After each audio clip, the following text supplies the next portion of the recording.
Hey guys, pack my 6th graders lunch with me. So today was the first day of school and I wanted to make a special lunch for my daughter starting 6th grade. So first I started off squeezing this Go-Gurt into this little cup that came with this Bentgo box that I got from Walmart. I also put some sprinkles on top of the yogurt just the way she likes it, and I thought that was the perfect size container for a yogurt. You could also use it for dipping sauces as well. Next, she wanted a sub sandwich, so I got this bread and decided to cut the ends off to make it just enough to fit inside of the lunch box.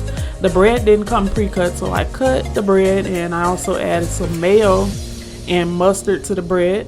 She's really simple with her sandwiches. She don't really like a whole lot on there, so I just added some turkey meat and also some slices of cheese and topped it off with some pickles.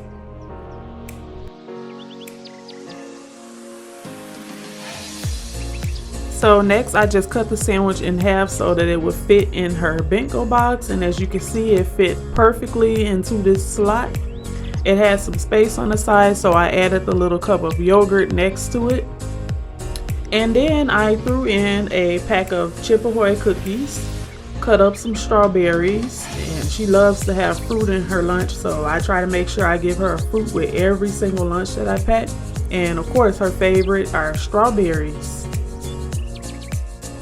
The strawberries ended up fitting so perfectly in this spot on the Bentgo box. I really love this box because it's a lot larger than most of them.